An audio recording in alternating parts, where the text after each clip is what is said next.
Welcome to the Airiam Podcast. This podcast covers topics related to cyber and human resilience. The content is geared towards owners and CEOs of small and medium-sized companies, as well as IT and cybersecurity professionals. My name is Art Ocain, and I'm the field CISO at Airiam. Our episode today is about the basics of cybersecurity and understanding what you're securing. Joining me today is Pat Gorman, a fellow cybersecurity podcaster, better known as InfoSec Pat. How are you, Pat?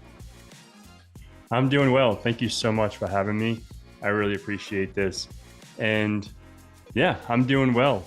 How about yourself? Everything's good? Yeah. I'm trying to bang out an energy drink and keep myself alive and going today. It's one of those Fridays that feels like a Monday. So I'm glad to have you on. I'm always excited when I have another cybersecurity pro to talk with and geek out on stuff. And sometimes we'll go down a rabbit hole, and sometimes we don't. But it's fun either way. Yeah, I'm totally game to go on rabbit holes. I tend to do that too. I go on tangents. So hopefully we can get some good information out of this, and entertain some folks, and hopefully some folks can find this informative. So super stoked. Yeah. So we ask everyone that joins this question: how do you start your day?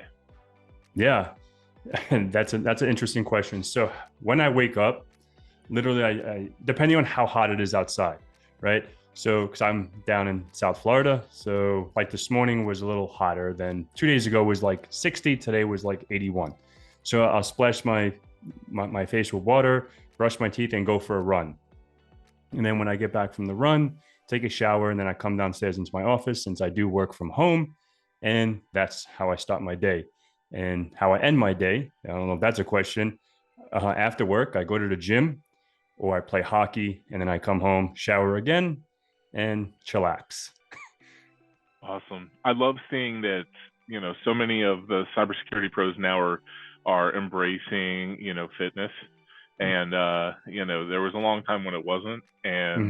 And now it's really something that's being brought to the forefront. And I noticed on your YouTube channel, of you working out and stuff too. So it's great to keep pushing that forward and making it visible, because, I know there were years where I was pretty much sedentary in my job, and only now I'm becoming more athletic again. And it's one of those things that you regret when you're just sitting in a chair all the time, and you just kind of watch your athletic ability go down and your health go down when you should have just been keeping up with it all along. But it can be hard when you're sitting there, especially in incident response like me, just in front of a computer for 16 hours straight, to actually make time for yourself. So, but anyway, I love that about the content that I've been seeing from you. Yeah, and that's a little movement that I started several months back. I've been working out for a long time, but I was actually at DEF CON last year. Maybe it was not several months ago. Maybe it was more than several months ago. But at DEF CON, I was with a group of friends. And normally, like I said, I have a routine. I'm very, very diligent about my routine. If I'm not going for a run, because in Vegas in August, it's 900 degrees. Running, I'll probably have a stroke. So what I did, I would go downstairs and go to the gym, come back upstairs and get ready, and then go to the conference. And I told my friend, I'm like, dude, if I don't get jacked, you're going to get smacked or something like that. Right. So I was like, oh, interesting. And then a little fun fact, I used to rap. Right. So like rhymes and cadences come pretty easy to me. I don't really talk about that on YouTube or anywhere, but I was, back home in New York, we used to, do freestyles. But then I was like, okay, like if I don't, get jacked or get hacked, I started that movement. It's not only about just getting jacked in muscles. It's like, okay, you can, like I said, every morning go for a run. I do that just because what if I can't get to the gym in the afternoon? At least I got my body moving, right? And if you're not working out or moving, or even like going like, I don't know, just do something during the day, you're susceptible to vulnerabilities, right? Cancer, diabetes, God forbid, any of these things. So your body is going to get hacked. So that's what that movement was: get jacked or get hacked.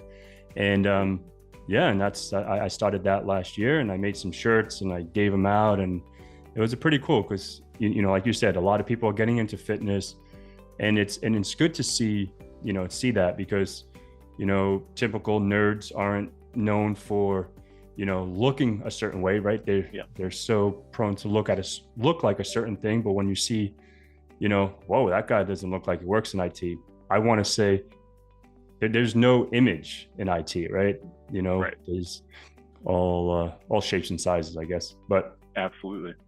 Yeah, no, that's awesome. I noticed that there's a lot of others now that are starting to get into it too, and I'm just going along with the wave, but it's something that definitely is needed in the industry. Mm-hmm. So, tell me, Pat, how did you get into cyber? Yeah, that's an interesting question. How I got into cyber was a little unique. Everyone has their avenue, so no one path is equal to everyone.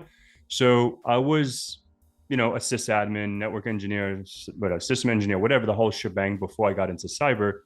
And I was a big sneakerhead. I'll try to keep this high level so we don't get into a rabbit hole. So I used to be I'm still into sneakers. I have about 300 pairs of sneakers, probably more now, but I have a lot of sneakers. So I used to buy, for an example, a pair of Jordans or a pair of Yeezys or whatever the case may be. It's more Jordans I was leaning towards. So say, for example, you buy a pair of Jordans, you sit on them or you hold on to them for a month, and you could sell them on eBay for maybe double. Say, for example, you bought a pair of shoes for $250. You can probably sell them for $500-$600, depending on what model and what shoe it is, how rare it is.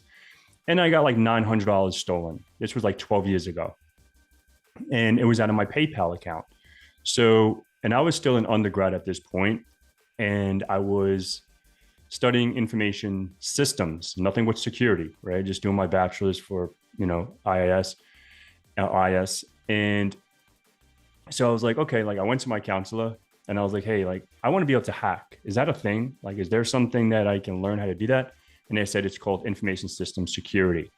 And that's before, now it's everything cybersecurity and assurance and all that stuff. But this was just information system security. And that's what intrigued me to get into cyber. And this is before Hack the Box and Try Hack Me's and all that stuff. So everything that you're doing is a little gray, right? You'll go on Shodan, you would find some IPs, do some Nmap scan or Zenmap or whatever you want to do, scans, and go to town. I'll keep it at that, right? And yep, get the point. So, yep. And that's how I got into cyber. That's how I got intrigued in this topic. Awesome. And so what's great about this is, a negative experience, you being victimized, actually, instead of, some people could have a couple different reactions. You could go completely blue team with it and say, okay, I want to layer in all the protections I can here and put in all the monitoring and pay for 4 different credit monitoring services. And that's totally me, by the way. And really know what's going on and have all the analytics and kind of, defensive side. But your mindset, you went offensive side. Okay, how do I hack this guy? How do I hack? I'm really interested in how this happened. How do I hack? Let me learn this. And so that created that, you were already starting down the road of an IT career. But that was, or you were already in an IT career, but that really kind of started you thinking about security from an offensive side. And then, I think that's just a great leaping point. Now, as far as offensive, once you were doing gray hat stuff and gray hat, developing your skills, we'll just call any kind of intrusive hacking, we'll just call it skill development from here on out. And while you're doing that, when you decided, hey, I want to take this professionally, how did that switch kind of happen? Yeah, it was right away. So the company I was with was a bank. So I was doing network security engineer. So I was monitoring ASA firewalls, doing a lot of stuff with route switch. And there was no really a SOC back then. There was no really true security teams. So what I ended up starting to do is, I had a conversation with the CIO and I was hey man, this is really, really intriguing to me. This is when I did my, CEH, couple of certs behind me. And because this is before, maybe the OSCP was out, but I didn't know about the OSCP back then. Everything was the Certified Ethical Hacker. And I got that, even though, we'll be transparent. If you get your CEH, you're not going to be no ninja hacker, But so, I got that. I learned some techniques, and this is when it was Backtrack R3 before it was even Kali Linux. And I was just tinkering with that. And the CIO was like, if you want to learn, how to do some of these techniques, see if you can do it in-house, like try to do I guess we can call it internal pen testing, and see what you can try to compromise, right? And this is when everything was WEP. And then when I was compromising WEP keys and we moved it to WPA2, and then I was able to compromise, then we use it to enterprise and integrate radius servers, LDAP-S, and all this other, and that can even be compromised, right? We can set up a captive portal, but that's on a whole nother, we can get down to when you do Wi-Fi hacking and stuff like that. But yeah, and that's when I started taking it professionally. And then when I left there, that's when I really wanted to pursue it.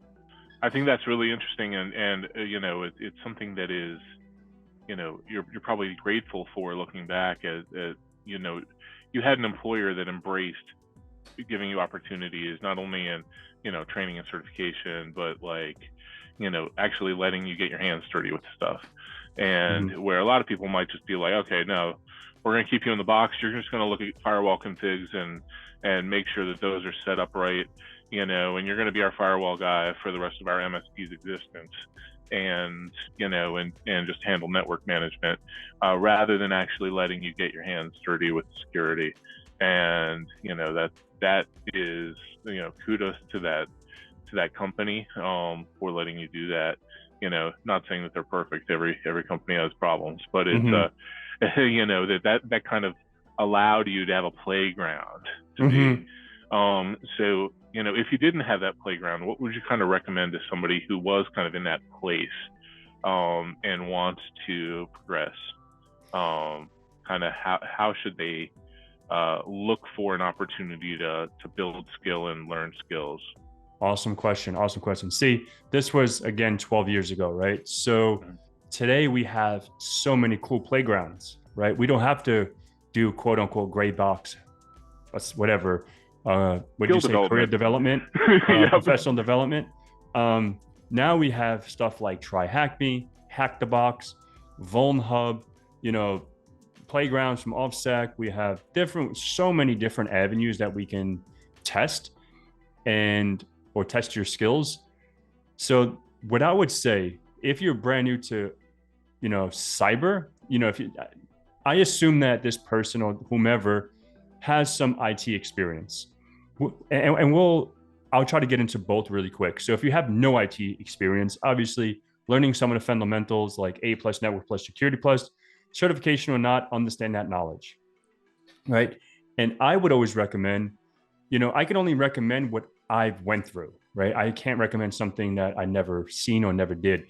So I never worked at a help desk, right? So I was a little fortunate, I skipped that, and I did more field engineering or field technician, or I would go out and install servers, install stuff. That was my first IT job.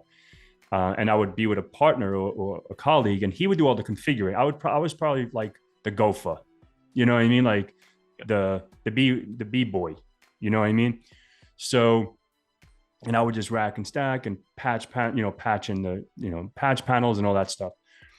So if you have the means to do that, obviously do that first. Because I always say, yes, there's exceptions out there. You can be Joe the pizza parlor man today and then be a hacker tomorrow.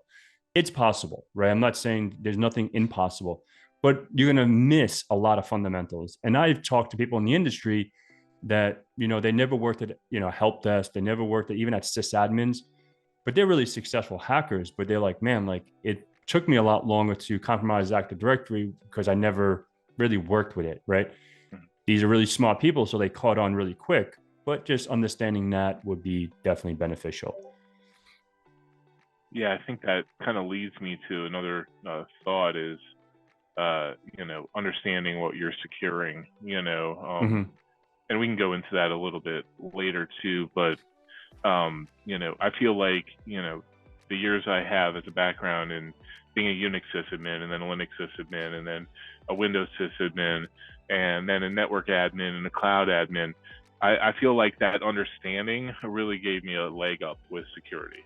Of course, it was a long haul to get there. So people that are kind of short coursing and wanting to get to cybersecurity really quickly, that may not be the most practical if they're thinking of a short game. But, for me, it took 20 years to get there. But I feel like that background in IT really gives me an understanding of what I'm securing, and what the protocols are, and what the services are that are behind that, how people use them, what the identities are.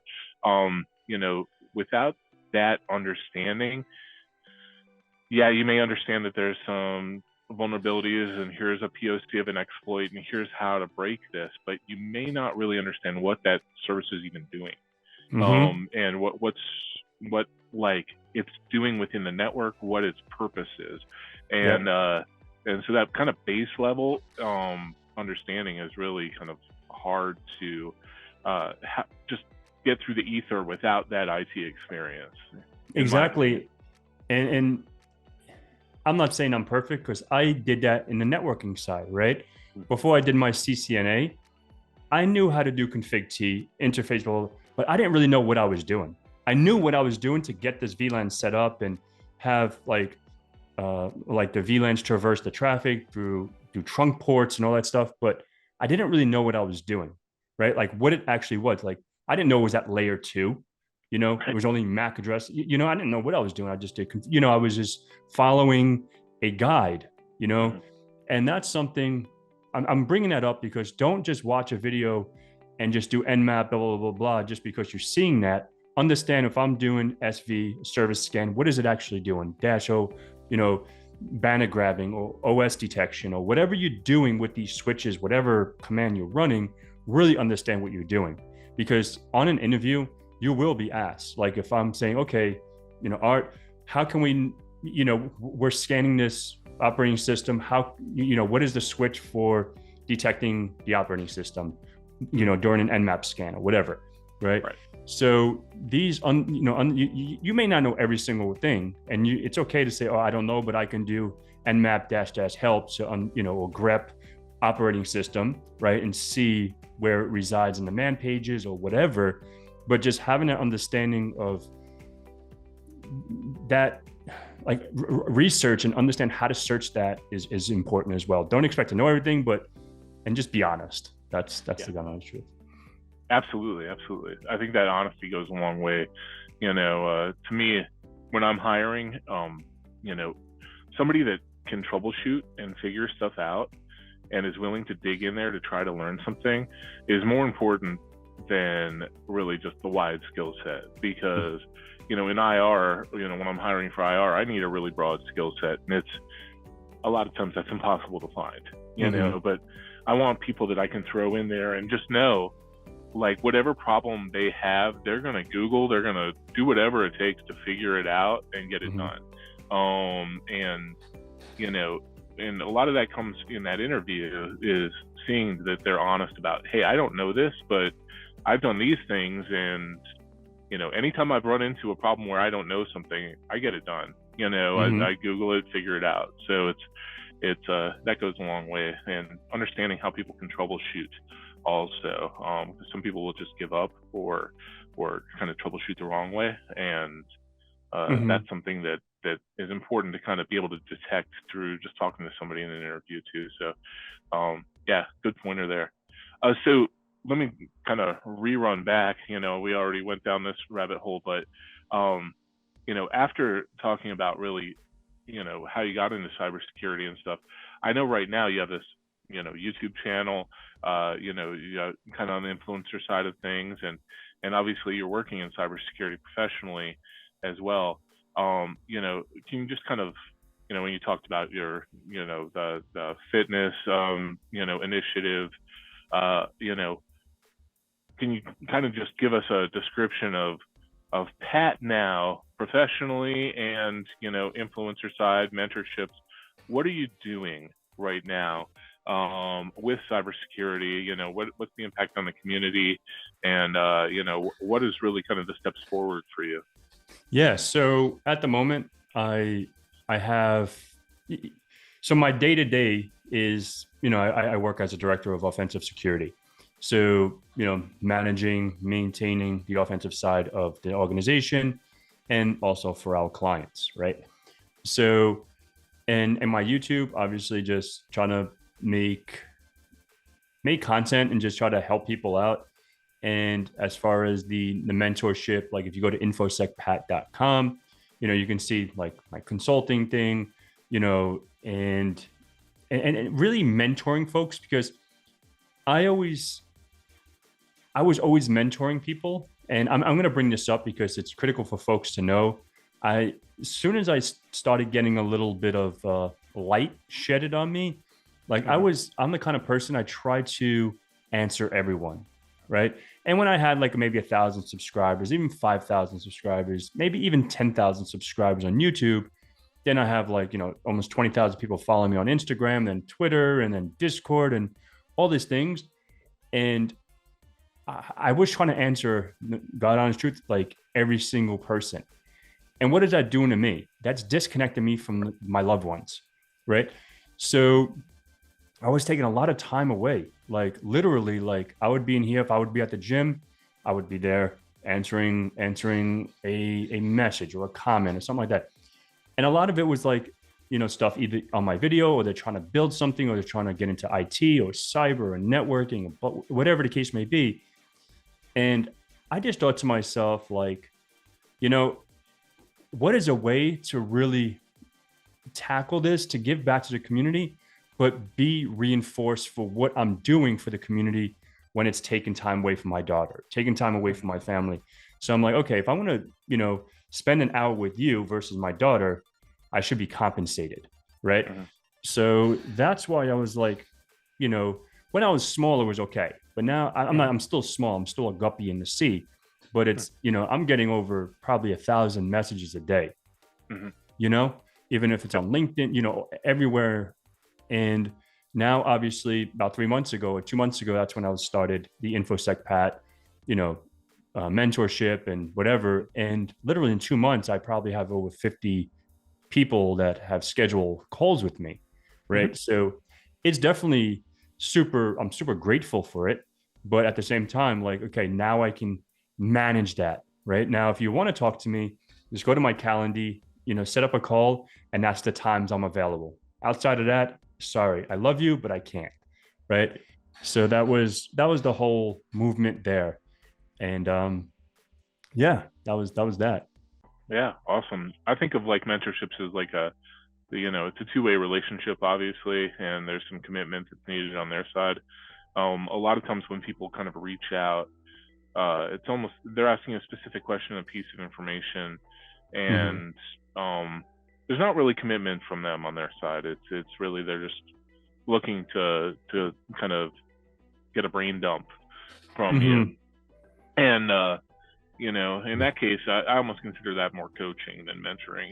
It's like, yep, you're paying me to coach you. And a mentor, relationship when I'm mentoring a mentee, and they're kind of it's almost a daily feedback cycle. And then it's like you're working closely with them, and that's I don't have enough mental capacity for more than maybe one or two of those people, because you're constantly helping them, and constantly working with them, and holding them accountable for what they said they're going to do, etc.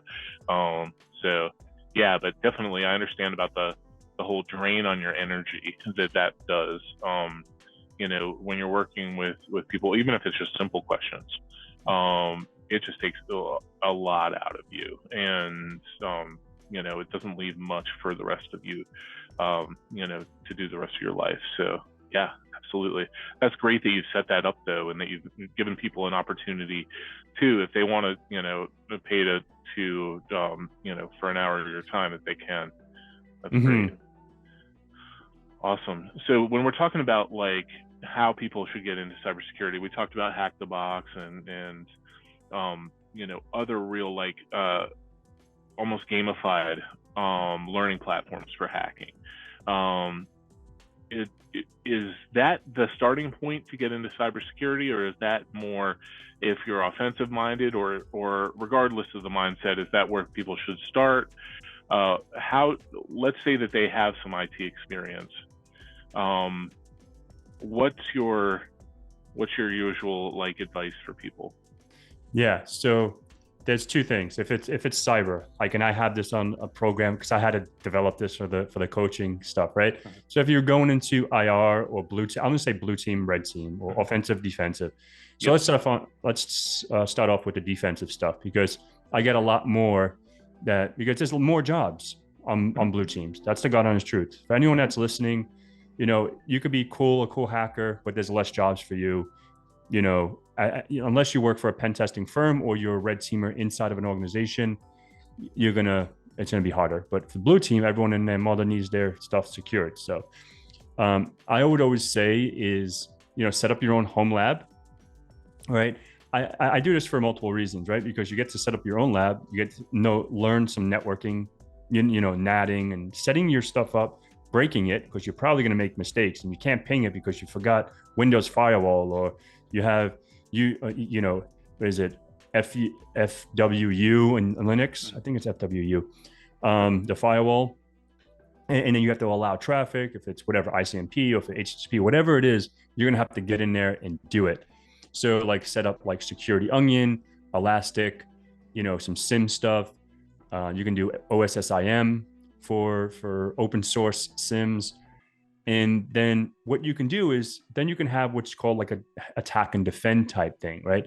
Then once you have your blue team, once you have your infrastructure up and running, then you can start building on top of that, and then put a little Kali box somewhere and just penetrate and see, okay, I'm setting off SSH, I'm setting off, RDP or whatever, SMB or whatever kind of attacks that you're trying to attack. And you can see, okay, now I can analyze that inside of my SIM solution or whatever, EDR, XDR, and Waza, whatever you're going to set up. Mm-hmm. And on the offensive side, that's pretty simple, right? You get maybe a Windows box, a Windows 10, a Windows 11 box, Windows Server, join it to a domain and have a Kali box and emulate attacking that. And then if you want to throw a Linux box in there, download it from VulnHub. And depending on your resources that you have on your, machine as well. Because, no one has unlimited resources unless you're like big balling. Mm-hmm. So if you're balling with like me, 16 to 32 gigs of RAM in your machine, you want to, make sure you have that. But yeah, that's what I would always recommend, is starting out with what you have. If money is a problem or finances is a problem, so stick with what you have. Everything is free. There's 99% of that stuff is free 99. Even including the Windows stuff. Everyone, you don't have to pay for a license. Do an eval copy for 180 days, then roll it back. By then, you should know how to hack your way around Windows. But yeah, that's what I recommend. Yeah, and that Windows license, yeah, exactly. You can download evals, and you can download ones that are ready to be virtualized too. So if you're running, VMware Workstation or something like that, they're already OVAs ready to deploy there. So that's great. And I like the idea of setting up that home lab, because you are learning that networking. By the time you fight through that Linux install and get it so you can ping both ways, and set up a service. Let's say you're setting up a Apache or Nginx or something, and actually getting that to work. Like, you're learning some Linux sysadmin stuff while doing that, and then installing, Kali on another box, and then, playing around with Metasploit. You're learning a lot in that process, and then you throw some attacks, and you're seeing that hit or you're seeing that in what the network traffic looks like through Security Onion and stuff like that, and you're actually able to understand what's going on. To me, that's brilliant. And I think some people that really have limited experience, that lab itself might be a couple weeks in setting up. Because there's a lot of learning to go there. So that's a good way. I love that idea. Yeah. So on the Linux stuff, just to sprinkle a little stuff on top of that, if you're going to install like Ubuntu server, install LAMP. on it, right? So when you install LAMP, and then you can download damn vulnerable web app, throw that into your lab, and now you have, best of both worlds. And then you can, configure PHP, whatever, the LAMP stack, Apache, PHP, whatever, Linux. I don't even know. I forget what LAMP stands Linux, for. Apache, MySQL, and PHP. Yeah. Yeah. I just always say LAMP. I'm like, oh.